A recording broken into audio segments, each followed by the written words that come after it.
Hello, welcome to the Paddock Pass podcast. It's the midweek show. We've already wrapped up the French Grand Prix at Le Mans, but now we've got our time for Patreon questions from people that support us on patreon.com/Paddock Pass podcast.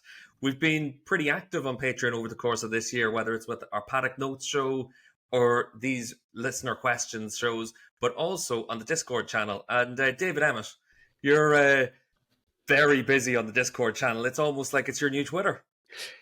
Well, I mean, like Twitter is becoming less fun, so why not jump into the old Discord? And it is actually it's a fun thing. People ask interesting questions, so it's always good to chat. Plus, I get to I get to vent opinions which aren't really suitable for public consumption. David Emmett venting opinions. I never would have thought I'd hear the day. Neil, you've obviously been a very busy birthday boy over the last couple of days. You've come back from France, and were you able to take time to have a little bit of a party, or were you having to work to deadlines? Yeah. I spent my birthday in the most exotic way imaginable, which was waiting in the departures hall of Charles de Gaulle Airport for about 6 hours yesterday, which was very romantic and made me sort of question what I'm doing with my life, but only very briefly, of course. I haven't actually celebrated it yet, Steve. We're recording this on Tuesday morning, so it's been pretty much work frenzy post race. But the rest of the week should open up, and we can actually maybe imbibe a wee drink or two to celebrate. So yeah, 26 years young, I'll have you know. 26 plus that.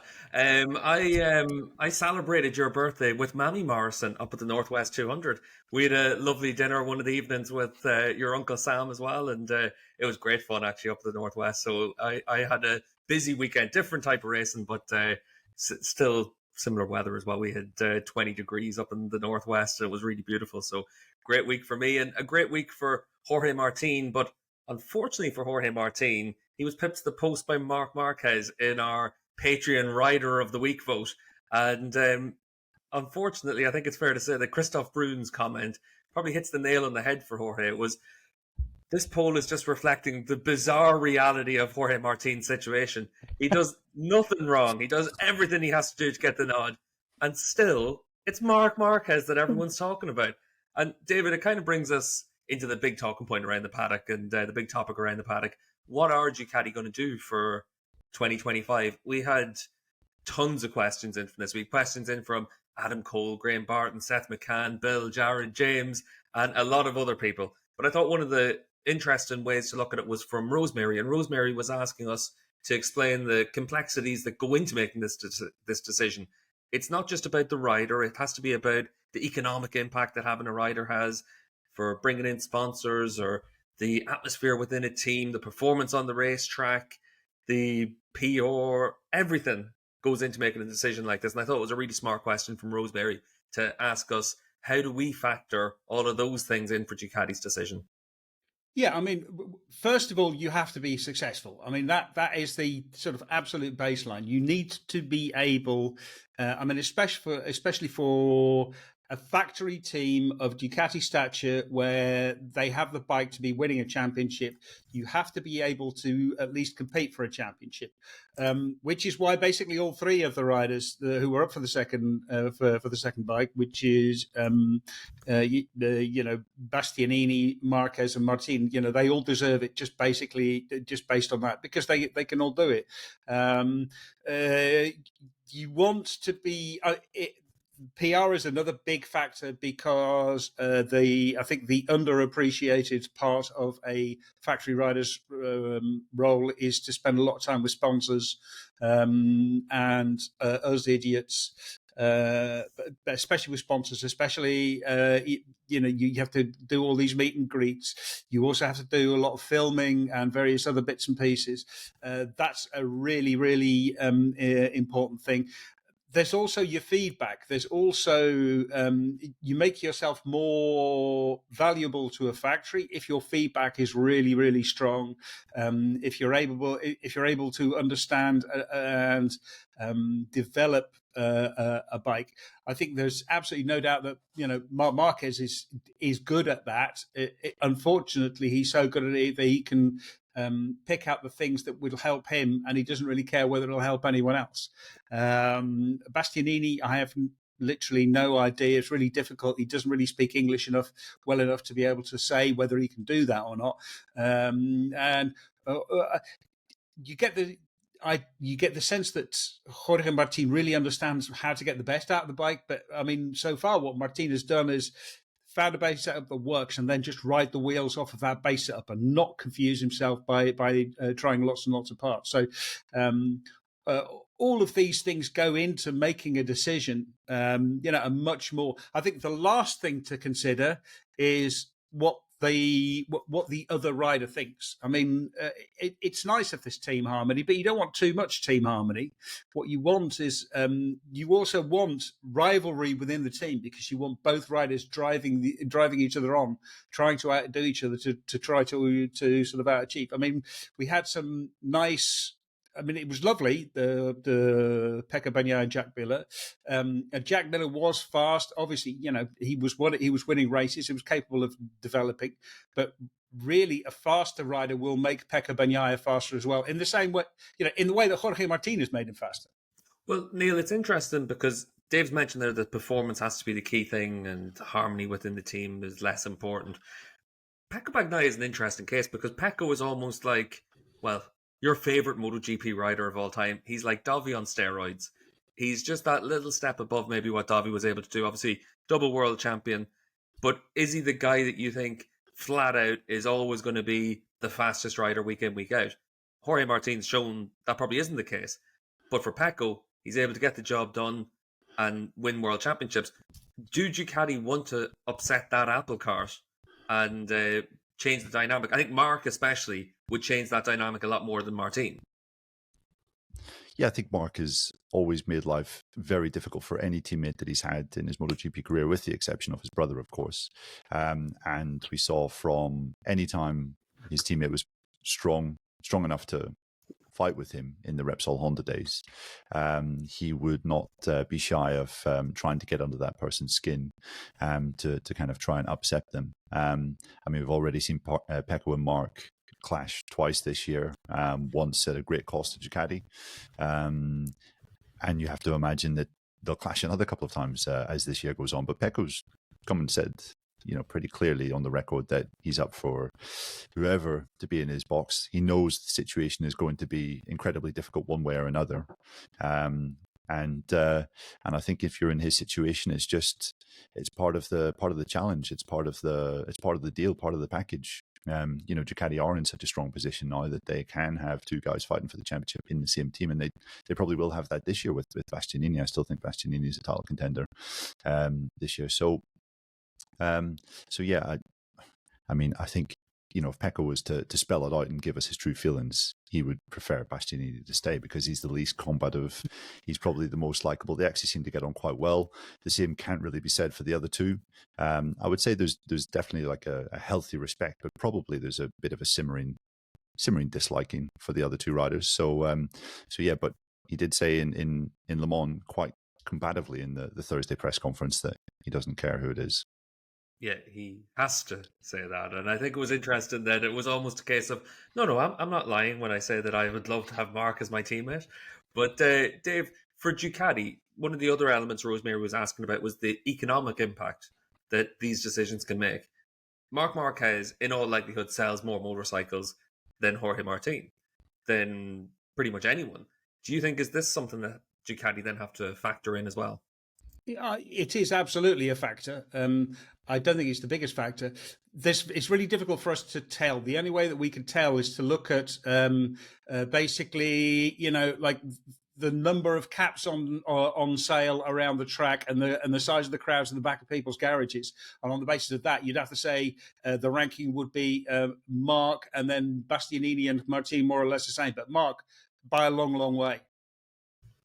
One of the other questions we had related to this as well is obviously, what did Ducati do with their decision and which of the riders are they willing to lose? Obviously for Martin, Bastianini or Marquez, it looks like someone has to go from the lineup for that.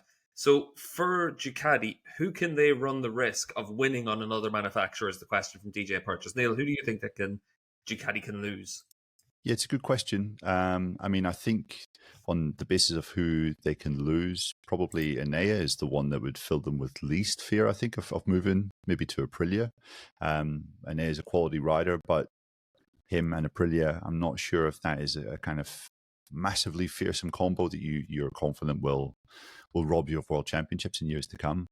Mark going elsewhere, on the other hand, would, I think, be quite dangerous. And even Martin, although if you put Mark and Pecco in the factory team, I think you're confident of beating any other rider and bike combination there is out there. So yeah, I think Mark is the one that you probably don't want to lose over the other two, on the basis of fear of that person beating you. Dave, what about you? Who could they afford to lose? Or who would you be willing to lose if you were Gigi? I mean, I would agree with Neil that you could afford to lose Bastianini, but unless Martin gets the factory ride, he's leaving anyway. There was an interesting and slightly surprising story this morning about the possibility that Jorge Martin could go to KTM, and you'd have to wonder whether that would be really frightening for Ducati as well, because sure, Mark and Pecco in the same team is pretty formidable, but just think about Jorge Martin and Pedro Acosta in the KTM team. That would be possibly the only combination that could stand up to Bagnaia and Marc Marquez. Yeah, if that were the case, where does that leave Binder, though? I mean, it's an interesting one. We did see a story by Emilio Perez de Rosas in El Periodico over the weekend, which stated that Carmelo Espeleta and basically the people running MotoGP would be very, very keen for Mark to go to KTM, because they have a fear that Mark going to Ducati would simply reinforce Ducati's place as the strongest manufacturer by some distance. And I mean, it's obviously it's not up to Dorna to decide on riders' positions in this kind of case, but yeah, it did indicate that KTM obviously are not, their factory team is not in a good place at the moment, and it's fallen well below expectations. Both riders have been outperformed by Pedro Acosta this year, and Acosta said on Sunday that he had the bike to win the race. So I know Binder had a good fight back from 22nd to 8th, but since the opening night of the season, it's not really been going to plan for him. So one thing in Jaime Martin's story that Dave was referencing was that KTM feel that the Tech 3 squad this year has shown that it can be an attractive proposition, that riders can fight for the podium in that squad with the right kind of right mix of Tech 12 personnel and KTM factory squad personnel. So yeah, I mean, KTM would obviously have to reshuffle the pack, and I don't think it would be very pleasing to Binder, but I guess if they are absolutely intent on winning the World Championship, and someone like Martin or Marquez is available, you have to at least explore that possibility, I would say. I like that though, Neil. The KTM believe that if you're with Gas, there's that chance to win the Tech 12 team. That also comes with the big proviso that you're one of the most talented riders that we've seen come into MotoGP in the last 10 years. So yeah, it's worked out well for Acosta. I would imagine, like for me, with the whole Ducati situation, the only thing that makes sense to me is you put Martin onto your factory bike. It's Martin and Bagnaia. You keep Marquez on a GP25 as it'll be next year. He's happy. He's got no media engagements. Let him have his personal sponsors. Let him make good money, and let him challenge for a world championship in a team centered around him again. And I think that could work out probably the best way for him. One of the other things that came in, Dave, was we had questions in from Joseph Mueller and Matong talking about the Pramac situation and Fermin Aldeguer and how that will factor in as well, because are Pramac going to stay as a satellite team and or will they switch to be a Yamaha squad? What happens? Will we still have 8 Ducatis on the grid next year? And did Ducati make the decision to sign Aldeguer a little bit too soon as well? I mean, I think I'll let Neil talk about the decision to sign Aldeguer, because Aldeguer really does seem to have struggled a little bit. It does look like Pramac are going to go to Yamaha. I think there's a very good chance they will, and the reason they will go is simply because Yamaha will throw money at them to do that, and they will have a very privileged situation, and that actually could be quite an interesting team to be riding for for a number of riders, because there's people going to get shuffled around. So we'll see. But I mean, signing Aldeguer when they did made complete sense. At that time, perhaps things have changed. It really feels like the Pirellis have changed a lot. But Neil, tell us why. Have Ducati made the wrong decision with Aldeguer? I don't think so. I think the reaction against Aldeguer has been a bit strong. No, I mean, he won the race in Jerez. He had a brilliant comeback rides in Portugal and Kota. Had he managed to start in the first laps better in those particular races, he would have won them for sure. And even his bad weekend in Le Mans resulted in a 7th place. He was 4 seconds off the victory. So I don't call that some kind of disastrous crisis. So yeah, no, I think a few people have maybe jumped the gun a little bit with the Aldeguer what is going on thing. He's 3rd in the championship and he's still well within reach of Sergio Garcia, who's leading it.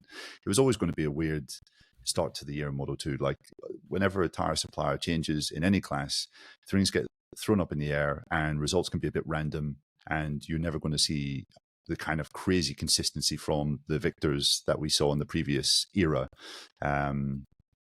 Just look at MotoGP in 2016 when they switched to Michelin from Bridgestone. So I think Aldeguer is doing a fine job. And speaking to some people in the Boscosuro setup, they rate him very highly. They rate his riding very highly. And what he did at the end of last year was not just because the bike was so good. It was because he was extracting the maximum out of it. So I think Ducati made the right decision to sign him up early. I think one of the things about Fermin as well, sorry Dave, just to jump in, that's worth mentioning as well is his qualifying performances are better than the other riders out there as well. He's had 3 front rows with 1 pole in Jerez, and the rest of the time he's obviously had a struggle in Qatar and at the weekend. But his single lap has been better than what we've seen from Garcia or Joe Roberts. And other than in Qatar in particular, Neil, it was obviously a very tough start to the season, but we had a lot of riders struggling in Qatar. So for me, I think Fermin is a rider that Ducati are still going to be glad they made that decision with. When I saw him in Junior GP or CEV as it was at the time, his adaptation from a stock 600 bike to a Moto2 bike was really good. He's been able to adapt well to the Pirelli tyres, but probably just not at that ultimate level that I think everyone is expecting. Just because when you get signed up by a factory MotoGP team, particularly someone like Ducati that has that bike underneath them, everyone expects that you're just going to win every race then in Moto2, and it's not realistic whenever we've had so much change. Sorry, Dave, though, you wanted to jump in. I think it's just a sign that everyone is getting overexcited about everything, and people are reading the tiniest thing into, sort of, oh dear, he was 14th in the FP2. What have Ducati messed it up? That's actually interesting, Dave, that you mentioned that about people reading too much into things. We actually had a question from Jonathan Ferguson, and he was asking, do we think that Pecco would feel jilted by whoever becomes his teammate and then move factories? So, Neil, do you see a jilted lover there in Pecco Bagnaia? No, I don't. I really don't. Nice, simple answer to that. Just when we move on to some of our other questions as well, Dave, just about Pecco as well, we had a question in, and it was from Jono, and he was asking whether or not the mechanical issue that Pecco suffered in the sprint, did we get an answer as to what that was? Was it the rear tyre, or was there an issue with the bike? Well, I spent a lot of time on Saturday night looking at exactly what was happening, watching onboard footage, because you can actually see the onboard footage. And what it really looks like is an electronics issue, because you could hear all the way through that there was sort of electronics things going on. Obviously, he crashed during... was it qualifying, I think, on Saturday morning. Didn't have enough time to actually fix the bike, so he was on his other bike. It wasn't set up properly, and it sounds like Ducati have changed their launch control electronics or something. They've done something to the electronics to help them start, and it looks like there was just something not set up correctly. Because it was on the second bike, and that's what caused all of the problems. So it sounded like an electronics problem. Yeah, obviously after any crash that anyone has, always important to be able to get the information out that you've had an incident. Fly Racing's Formula S helmet is a smart helmet that actually sends that information out directly once you've had any incident, whether on the road or off-road as well. So check out flyracing.com, and as always, we're very happy to have them involved with the Paddock Pass podcast through this year. Neil, just to move back a little bit to what we were talking about already, KTM and Brad Binder, we had a question in just whether or not Brad's going to find his form again. Jeff Jackson was asking whether or not he needs to consider dropping him from his fantasy team. And obviously, the Alpine Stars Paddock Pass podcast fantasy league, always a very competitive fantasy league. And we've got so many participants this year that I think we're all mired now down in the bottom half. Yeah, I think it's probably a good idea to drop Binder in favour of one of the top 4 Ducati guys in the championship. But yeah, what is going on with Binder? I think that's one of the stories maybe of Le Mans that was quite intriguing, because this wasn't just a kind of a weekend that went badly. It was it's been a bit of a run, you would have to say, from the second race in Portimao, where it just hasn't quite gone right. I think KTM have been struggling a little bit with to adapt to Michelin's tires for this year, especially the kind of the new front, which has a bit more edge grip. Sorry, the new rear, which has a bit more edge grip, and that seems to be causing a bit of chatter. The Ducati guys were talking about that through preseason and the opening rounds, and seems as though they've kind of got a handle on it, whereas Jack Miller, Brad Binder were complaining of that in Jerez, and here this weekend, Miller more so than Binder. And it also just seems that Binder's maybe not getting his kind of ideal setting feeling with the bike until very late in the weekend. They're toing and froing a bit with setup, and they're trying to do a couple of things. I don't think it was helped by him crashing 3 times on Friday. Then just a disaster in Q1, failed to get out of it, qualified 22nd.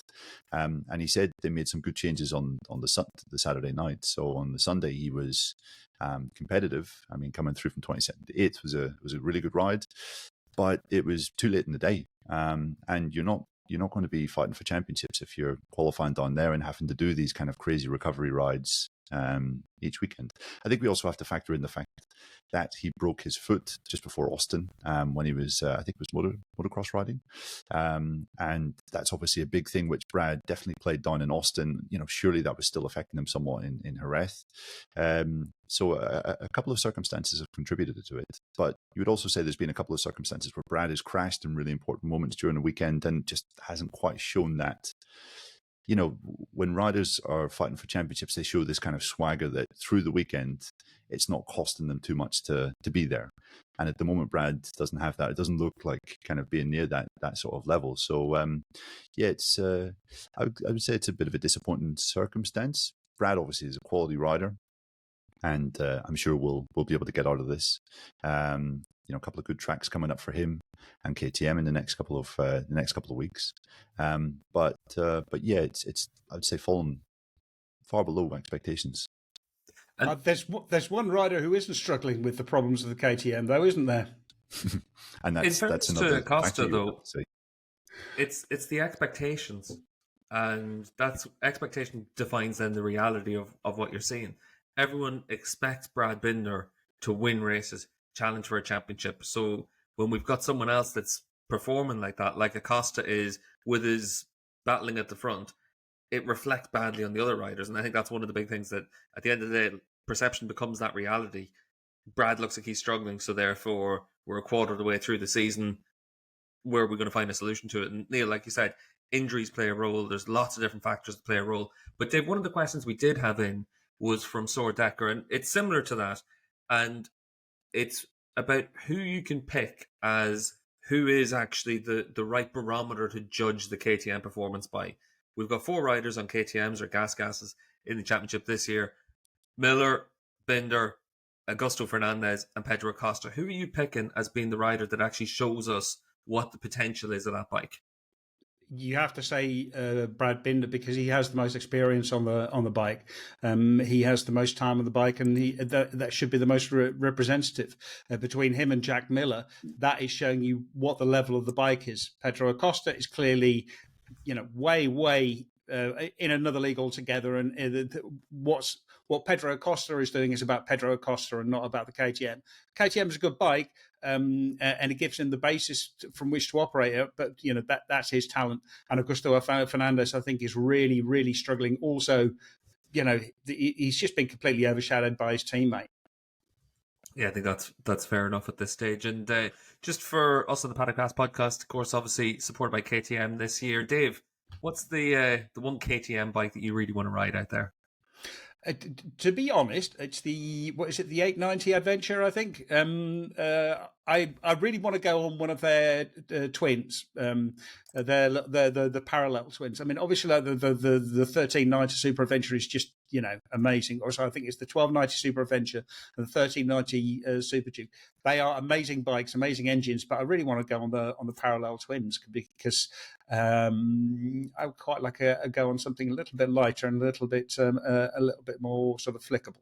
Yeah, I know on the Superbike shows, Gordo was very keen to have a rip around on one of the 1290 Adventures as well. He's obviously, Gordo's done what you've always wanted to do, Dave, which is ride to almost a full season. In the COVID year of World SBK, Gordo got onto his bike and he rode all the way around Europe and parked his bike up at Tenkate actually at the end of the season. And then he was able to have a nice excuse to come back over to the Netherlands to be able to have a few drinks with the Tenkate brothers. So it was a good option for Gordo.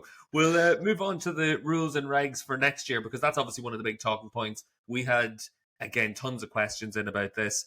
Dave, one of the questions from Pat Parkinson was whether or not history could repeat itself with the 850s being similar to the 800s, or what lessons have been learned, and whether or not you want to be locked into rules for 5 years if you end up going the wrong route. Yeah, I mean, first of all, the rules are set for 5-year contract periods. The agreement which the manufacturers have with Dorna is that technical rules are set for 5 years, so that they don't end up having to redevelop engines all of the time. And there is a difference between evolving an engine and having to completely redevelop one, because redevelop one you have to spend a lot of time on the dyno just to get it work. The reason I don't think this will be like the 800 era is because the people involved can still remember the 800 era and they're terrified of it. The reason for going to 850cc and down boring to 75mm bore is, and also reducing the number of gears, is to put the focus on rideability and more torque, rather than just trying to get extract as much power as possible out of it.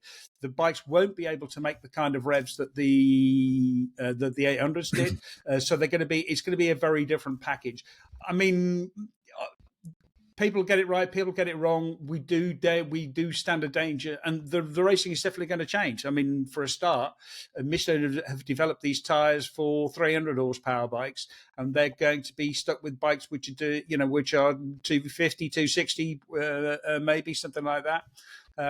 So that's going to change. The nature of the bike is going to be changed. The bike's going to be lighter as well, 4 kilos lighter. So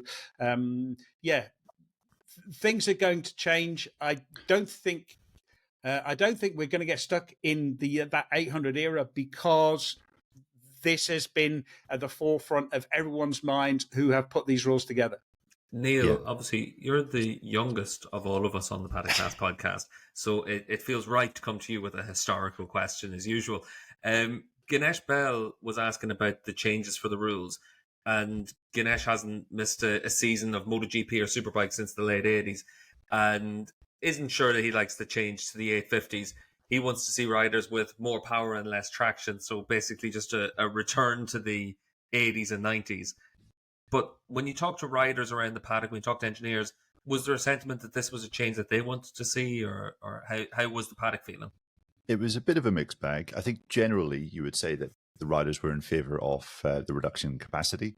I think there is a general acceptance from not just the organisers, but all the manufacturers that MotoGP has outgrown a lot of the tracks that we're on. Alex Espargaro said on Thursday at Le Mans that we're basically racing the same tracks as Doohan and Crivier, where in the late 90s on 500s and now the Moto3 bikes are basically matching those lap times. So imagine what the MotoGP bikes are doing. So we've basically outgrown a lot of the tracks that we go to. And I think there was one engineer I said to that said, it's better to kind of address the issue with the bikes than address the tracks, because you can't just keep building new tracks willy-nilly. So yeah, I think it was definitely something that needed to be done. And a couple of riders seem to be a little upset that the aerodynamic restrictions weren't more severe. I did speak to Corrado Cecchinelli, MotoGP's technical director, who basically said that was an area they wanted to go harder with the aerodynamic restrictions. But obviously, when you're negotiating with 5 factories, it's all about compromise, and no one's ever going to be completely happy. So they were delighted overall, but the I think a few were maybe anticipating, complete ban on winglets, for example, or something like that. But obviously, certain factories were not in favor of that. But we're going to hear from Sebastian Risa, who obviously is KTM's MotoGP project leader, who's obviously very, very good at kind of breaking this down and explaining it. And I also caught up with him over the weekend, as did Adam. He was really good on why he feels that the aerodynamics are not going to be so integral to these new 850 bikes, because essentially what we have currently is bikes that are designed around excessive power. The bikes are producing so much power that they can sacrifice top speed by running these big, crazy aerodynamic fairings that we have in MotoGP nowadays. And the 850s will take that away. So therefore, there won't be such a massive emphasis on downforce and kind of braking stability that there is with the current aero packages. However, it's not to say that aerodynamics development will stop. I think far from it. Another engineer I spoke to thinks that it'll go completely crazy, just in other ways, other aspects of aero development that we haven't seen at the moment. So yeah, that's out of the bag, and unfortunately, I think aero, whether you like it or not, is here to stay in a big sort of crucial way in MotoGP. Dave, just Neil was mentioning there that there's always a compromise whenever these rules happen, when rule changes happen, and everyone has to be pissed off at something. So that's the only way that everyone can be happy in the long run. But when you look at the compromises that had to be made, I think one of the big things was Honda didn't want to have a rev limit. Obviously, for some of the European manufacturers that put in a lot of resources into aero, they didn't want to lose the aero. Some things that everyone was willing to throw out. The ride height devices was one where everyone seemed to. Everyone except, yeah, exactly. Everyone except Ducati. So when you're making these decisions, when you're trying to find the compromises, how does that actually happen with the MMSA? It's a really interesting process, and I would love to be a fly on the wall, because Dorna have, Corrado Cecchinelli is a former Ducati engineer. He knows a lot about how to build fast motorcycles and what makes racing motorcycles tick. And I think that he. I know, or at least I suspect he also talks to Mike Webb. In the past, I've talked to Mike Webb about stuff. Mike Webb used to be technical director and is now obviously race director. But they obviously have an idea about which way they want to send they want to sort of send MotoGP. They put forward a whole bunch of proposals which they think will put it in that will send it in that direction. The manufacturers will look internally at which ones they like, which ones they don't like, and put forward counter proposals, which they will then discuss inside the MSMA. And then within the MSMA, it becomes just a lot of bargaining over, well, you can have this, and well, we want this, and would this be a good compromise? So it's proposals and counter proposals, and this one, it does seem like everyone has lost out about it. I do think that Aprilia, it may actually sort of favour Aprilia, because it is going to favour the cornering downforce rather than the braking and the speed downforce. It is going to change the way that the bikes go. It is going to mean that we go back to bikes which turn a little bit more easily, rather than bikes which are just absolute rocket ships out of corners. And I think losing the ride height devices has been the biggest thing. Perhaps also it's been the biggest thing precisely at how upset Ducati are about it, because they really saw it as a big advantage for them. Yeah, and one last thing just about the rules as well. We had a question in from Rasmus asking whether or not this will change the rules for World Superbikes as well when the 850s come in, and whether or not you'll still have 1000cc superbikes. And one of the things that Gordo actually did recently was he sat down with Greg Lavia. There's an interview on speedweek.com where Lavia comes out and says that the manufacturers want to keep their current regulations for superbikes. And the one thing about superbikes that's always interesting, from the outside, there's always a lot of perceptions that we need to change the superbike rules to reflect different things, market realities, whether or not people are riding more naked bikes, adventure bikes, or smaller capacity bikes. The manufacturers have never shown any desire whatsoever to change from what we currently consider a superbike. Now, that might mean that we have to change the regs in some ways to slow superbikes down a little bit. It might be where you have to change the tires, because one of the big things is Catalonia is a good example of it. We've already had the Catalan Round the World SBK, and for single lap pace, a superbike was almost as good as what we've seen in the past from a MotoGP bike. But the cliff that it dropped off was just massive. It was a 5-second drop from the fastest lap of the race to the last lap of the race. So when you've got a delta like that, it's pretty clear that the tire is generating all of that performance. And that's what's making it look like a superbike is so much closer to a MotoGP bike. Anytime we've had a superbike rider jump onto a MotoGP grid, they've all said the same thing. Outright performance, a superbike can get you relatively close, but over a 40-minute race, you're half a lap behind. So the overall speed from a superbike can look really impressive, but they're nowhere near as fast as a MotoGP bike. And that's one of the things that for a lot of manufacturers right now, that's what they're pushing about why they want to keep the regulations as they are for superbikes. But Dave, we've already queued up that we've got Sebastian Risa on the show, and Adam sat down with Clever Seb. And just before we do that, and we hear the interview, Sebastian's always worth listening to, isn't he? Yeah, he's a really, really smart guy. He's very, very interesting. He's also, he explains ideas really clearly as well, which is, why it's always a pleasure to actually sort of interview him. And he doesn't mind you asking difficult or awkward questions, which he will respond to as openly as he can. I found him great because he never minded me asking him stupid questions as well, and he was able to explain it very well. So let's hear from Adam and Sebastian as we talk through the 2027 regulation changes for MotoGP. I'm here in the Red Bull Energy Station here in Le Mans. It's fantastic to be joined by Clever Seb. Again. Good morning. Seb, thank you for your time. We're talking on a Saturday, so it's probably just entering the craziest part of the weekend, getting things ready for the qualification and the sprint. But of course, the publication of the technical rules for 2027 and the future of MotoGP was made public this week. It's something you've known about for a while, of course. I'm just wondering, as an engineer, what's the most exciting part of the stuff that's come out, the guidelines for the future of MotoGP? What area has the most potential in your eyes? Well, first of all, always new rules is a new challenge, in a way a new game. And this is always an exciting phase. I think really the core of the new rules is around the engine. We will have to build the bike around the engine. Second part you have to build your bike around is the tires.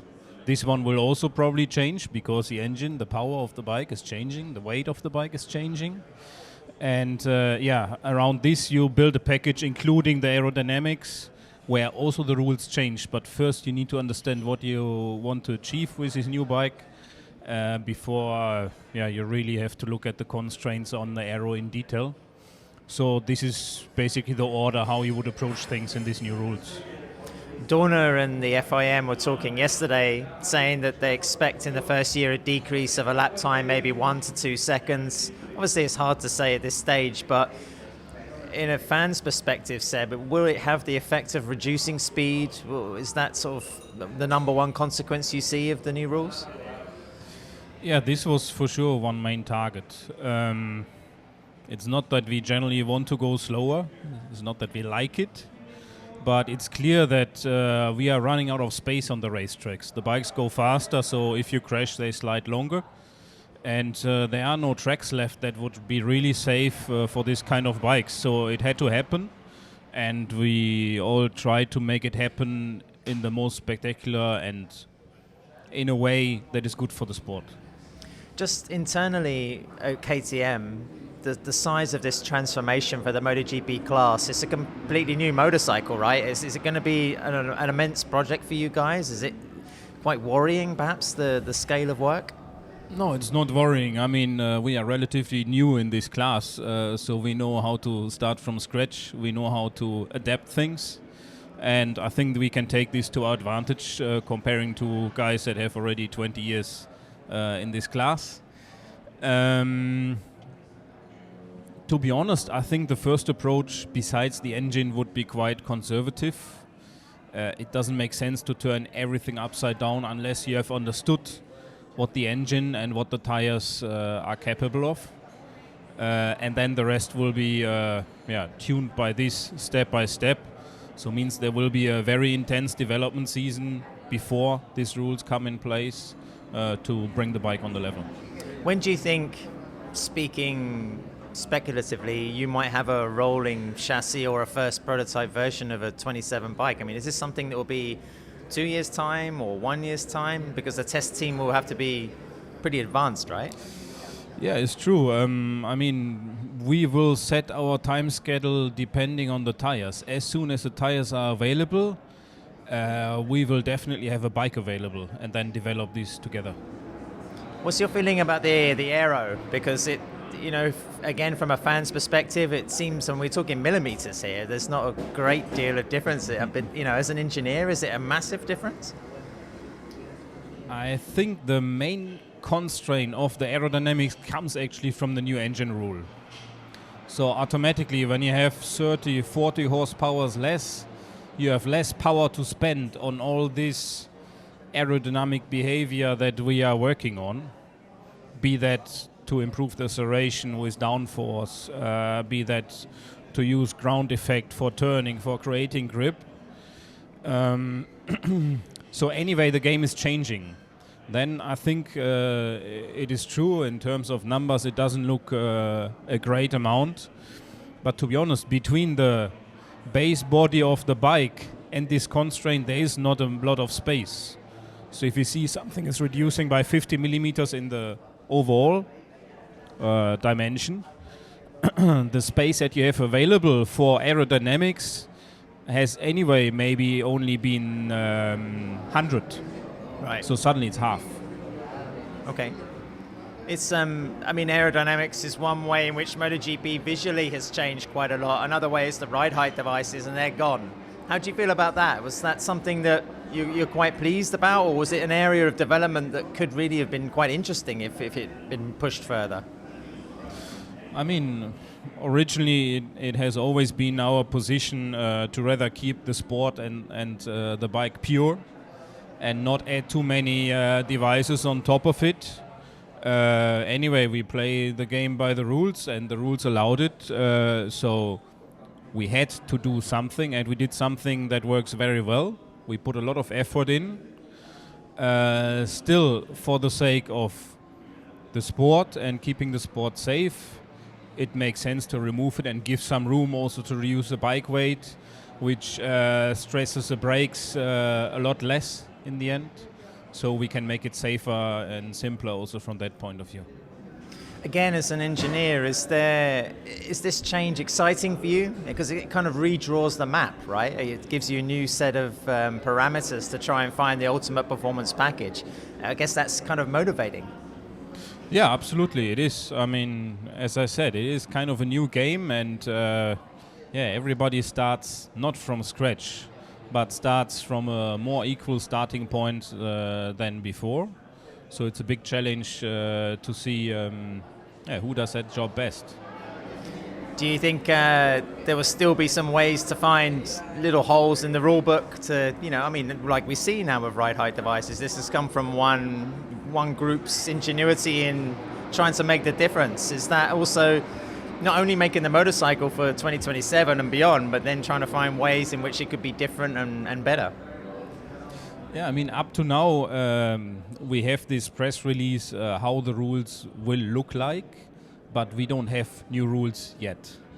So all these kind of loopholes, workarounds, gray areas really depend the final wording in the rules, and this is still to be worked on. So that is the next big challenge for Dorna, FIM, and also the MSMA, to find something that makes it clear what you can do and what you cannot do. And of course, on top of all this, for you, you have to make something that's distinctively KTM, right? Whether it's a steel chassis or moving to carbon or doing something that has that kind of identity for the factory. So it's another thing. Of course, but to be honest, you base any development on your previous experience. So this DNA is coming basically naturally. Okay. Seb, listen, I know you have to go, so thanks ever so much for your time, and best of luck this weekend. Okay, thank you very much. Bye. Welcome back to the Paddock Pass podcast, brought to you by Renthal Street. And Dave, you're proudly emblazoned with Renthal today, and lots of really cool products for bikes available on renthal.com. Go to the Fit My Bike tool and you're able to see the chain, sprockets, handlebars and everything else that fits your bike. You just choose the year and the model of your bike and let Renthal do the rest. We've got a few questions left just to finish off our listeners' questions show from Patreon. So sign up on patreon.com/Paddock Pass podcast if you want to be able to ask us questions in the aftermath of a Grand Prix weekend. We also have it where our rider rankings for the weekend, who's our rider of the weekend, is voted by our Patreon supporters. We've got the Discord and lots of additional content through the year. But Dave, Mike Falcone, one of our former Fantasy League winners, has asked us the question of whether or not we can see Honda and Yamaha turning things around, and what could their potential results be at the end of the season if they get themselves a little bit of a step forward. But the weekend was obviously tough for both of them. I mean, yes, weekend is definitely tough. It does feel like Jean Zarco is currently the best Honda rider. He just seems to be sort of quietly getting on with the job. It felt like there was a little bit of a step forward for Yamaha. A lot of that was also just Fabio Quartararo, who just had the most astonishing weekend.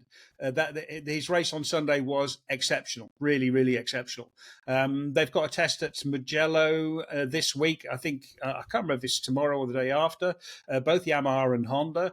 And we are seeing parts coming. I think we are getting to, if you like, the turning point. They're both sort of pretty much at the nadir, at the bottom, and things are starting to turn around. I think Honda are a little bit behind Yamaha, but we're getting to the point where they both have an idea of the direction they want to go, what they need to do, and the way forward. So, yes, they can improve. They're not going to be winning the championship by the end of the season. They're not going to be winning the championship next year, but they should be a bit more competitive and a bit more interesting.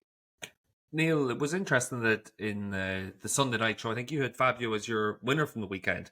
And that brings us up to Jared Carlson was asking us whether or not Yamaha's getting better or Fabio is just riding really well at Le Mans, and we didn't get a real reflection of where Yamaha is.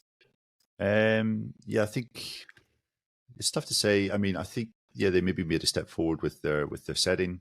I think it was more just Fabio riding on total emotion, though, if I have to be honest, because Alex Rins is obviously no slouch, and he's had some good performances at Le Mans in years gone by, and he was seeing no sort of uptick whatsoever. I actually quite enjoyed Rins' debrief after the race on Sunday, when people were putting it to him that, can you learn something from Fabio because he had such a great race? And he said, well, the race, I determined whether it was a great race by the results, and I see Fabio with a big 0 next to his name in terms of points. So was it really a great race? Which I think is a beautiful way of saying, like, yeah, he was having to do some stupid and crazy things to get that kind of performance out of the bike.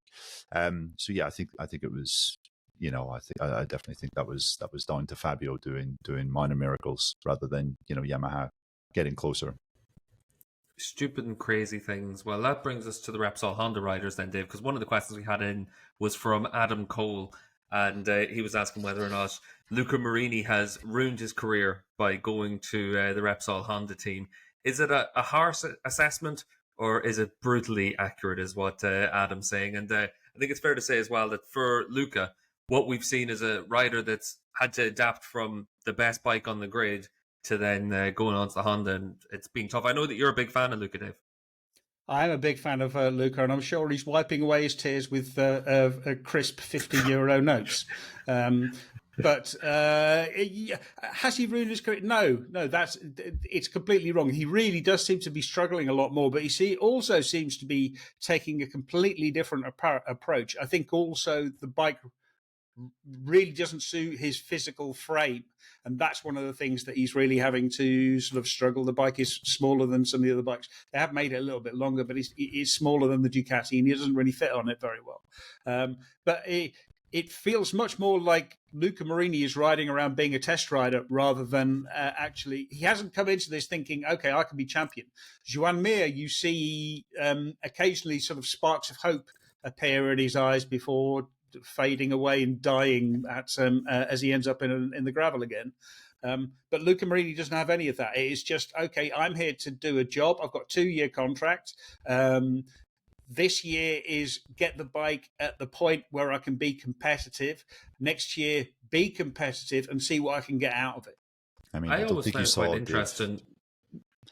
Sorry, Neil. I just always find it quite interesting with Marini, even Qatar, whenever he was saying that he was trying to learn from riders that were coming past him, and there were riders that had already crashed out of the race. Like I think it was Jack Miller at the first round, and that might be an approach that pays off in the long term. But you're also paid to be the race rider, and I think that Pecco Bagnaia's stance in Qatar, I think it was 2 years ago, where he said, "I'm not a test rider. I'm a race rider. Let the testers do all that heavy lifting work. I'm here to get results." And I think Luca needs to take that approach a little bit more. Sorry, Neil, I jumped in front of you. Oh, no, I was just going to say to Dave that he clearly didn't see Luca's expression when he came to speak to us on the Sunday in Le Mans, because that was not a rider that was just content going out and testing things. It was someone completely baffled and looked. He wore the sort of shattered expression of a man who is completely lost and dispirited. Was he looking? I have a very clear memory of seeing in 2008, the year after Casey Stoner won on the Ducati, Marco Melandri getting into joining him, expecting to go in there and basically comfortably beat Casey Stoner. And they at one point at Jerez, the cameraman cuts to Marco Melandri sitting in the Ducati garage, and he looked just absolutely broken. He was so just aghast at at realizing the absolute truth of it. It was quite funny. I think it's always worth remembering as well for Marini. No points on the board so far this season, and Mir was for much of last season something similar as well. I think it took until India hit a good result. He had points at the open round of the year, but for much of it, it was a real struggle. And Neil, just finally, for the last of our listener questions on Patreon, we had a question from John E. Ferguson as well, and he was asking about Joan Mir and whether or not he's looking for an out from Honda or if his contract's up at the end of the year. And one of the rumours that we've heard in the Superbike paddock is that Mir's been on the lookout for a Superbike ride as well. Yeah, I think Mir is definitely exploring his options. I mean, you would say that there is a former team manager that Mir had a great relationship that brought the very best out in Mir, brought him a world championship, who's now back working in another team in MotoGP, and that's Davide Brivio in the Trackhouse squad. Miguel Oliveira isn't having a brilliant season at the moment, so you could see a situation where Trackhouse are maybe on the lookout for someone to replace Oliveira, and that would fit in quite well. I guess the question is, Mir has always been a factory rider in MotoGP. He's always been on a factory contract, a factory wage. He's won 2 world championships in the past, including the MotoGP championship. Does he have the burning desire to sort of build his career back up in a satellite squad where he has to be absolutely at it all the time? I think that's maybe something you could ask, but yeah, he is definitely looking at options other than Honda. The interesting thing to me is what happens with Pramac. If Pramac do go to Yamaha, what you will likely get is 2 riders on Yamaha contracts in there as well. And that makes it a much more attractive option, either for Miguel Oliveira if he loses the Trackhouse ride, or possibly for Joan Mir. Yeah, I think it's going to be interesting to see how it plays out. And obviously for those 2 riders, in the past, they've been 2 of the most highly rated riders on the grid, and then they've fallen on tougher times. So it'll be interesting to see where Mir ends up. And obviously, Neil, for you, you've said that you haven't celebrated your birthday yet, but it's your home Grand Prix next as well. So it's a good stretch at home for a change. It is. And we've got a couple of them coming up with no Kazakhstan in June. Nice 3-week break in June. Nice 3-week break in July as well. So, let the good times roll, Steve. Yeah, the Dutch TT to come up as well. But Dave, obviously the news, we didn't touch on it yet, actually, about the Kazakhstan Grand Prix. It might well be that it takes the spot of the Indian Grand Prix. Yeah, I mean, there seems to be some confusion over the situation of India. The problem is that India is paid by the government of Uttar Pradesh, which is the state where the Bud International Circuit is. They're not allowed to actually make any statements or pay any money until after June the 4th. But Dorna want their money now. They still haven't paid. I think it's the money up front for this year's race rather than last year's race. There was a few sort of complications with India last year. And I mean, in the end, it's going to come down to who puts the biggest pile of money on the table. I think India deserves it. It's the best. I mean, it's so important to go to India for the manufacturers. Kazakhstan is basically just a very rich dude wanting to throw a lot of money to host a race. So I don't think it actually adds very much to the. I certainly haven't heard a lot about the motorcycle culture in Kazakhstan. There may well be one. I do not know. So that's my ignorance. But I'm painfully aware of the Indian motorcycle culture. You can't go on Twitter without getting inundated by questions from Indian riders. So India deserves a GP, and I hope they sort the situation. But let's see. Yeah, speaking of throwing a massive pile of money on the table, if you'd like to get involved and sponsor the Paddock Pass podcast, email us at team@paddockpasspodcast.com. We'll be back next week, and if you've got any questions, sign into patreon.com/Paddock Pass podcast. We'll get them answered, and we'll have plenty of additional content as well on Patreon. So big thank you to Renthal Street, to Fly Racing, and to KTM for sponsoring the Paddock Pass podcast, and to everyone for sending in their questions on this listener show.